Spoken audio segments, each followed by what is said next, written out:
तो नमस्कार प्रणाम भोजपुरिया भैया लोग। और सब बताएं कैसे बानी रुआ सब है। उम्मीद करता नहीं रुआ सब ठीक ठाक होखा भैया। और हमहू ठीक बानी। तो स्वागत बाटे आप सबके राइटर विजय बागी के चैनल पर।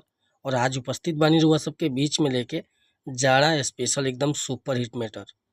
दिल से बताओ नहीं भैया कि एकर नया म्यूजिक बनवा के अब बढ़िया ढंग से गायकी कर देता नहीं तो गाना 100% बच जाई भैया। तो चली देर न करते हुए मैटर के शुरुआत कल जा कि कैसे गावे के बा, का एकर धुन बा, का लय बा। लेकिन वीडियो स्टार्ट कर से पहले भी एगो बात बतावल चाहब। रउआ अगर नया सिंगर बानी आ सिंगिंग में इंटरेस्ट बा, अच्छा मैटर के तलाश में भटकतानी, बढ़िया गीत नहीं खे मिलत, सही तुकबंदी नहीं खे मिलत, चाहे मन पसंद के मीटर नहीं खे मिलत, तो भैया अगर हमरा चैनल पर आ गइल बानी तो एकदम निश्चिंत रही, निराश भइला की जरूरत नहीं है।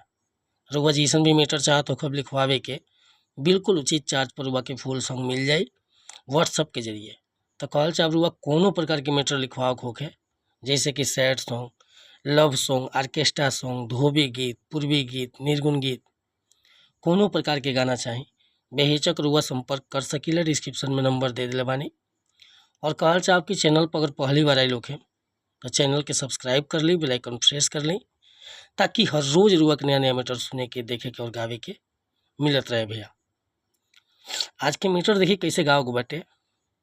यह जाड़ के महीना बा, एगो पत्नी अपना पति से बड़ा भाव में कहती है कि बड़ निर्दयिया ये बोलमू नहीं तोहरा बुझाला हो, अरे पाजा में धो के सुतला से बड़ी देह गरमाला हो, अरे बड़ निदर दिए बोलमू नहीं तोहरा बुझाला हो, पाजा में धो के सुतला से बड़ी देह गरमाला हो, लगो त बड़ी पाला न सहले सहाला, सुझेला न उपैया हो,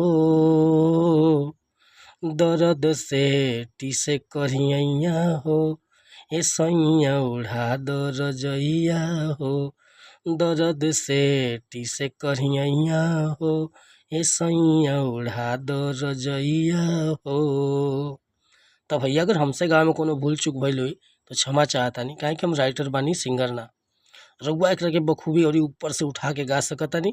और अगर गाना बढ़िया से म्यूजिक बनवा के गा देता नहीं तो 100% ठंडा में बच जाए गाना।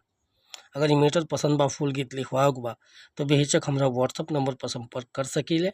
व्हाट्सअप के नंबर बा 8874473128। कोनो प्रकार के मीटर लिखवाओ होखे चाहे नया म्यूजिक बनवाओ होखे, बेहिचक रुआ संपर्क कर सकता नहीं भैया। मिला तो नहीं फिर से अगला वीडियो में कुछ नया गाना के साथ, तब तक अनुमति चाहता नहीं। नमस्कार प्रणाम धन्यवाद भैया। जय हिंद, जय भारत, जय भोजपुरी।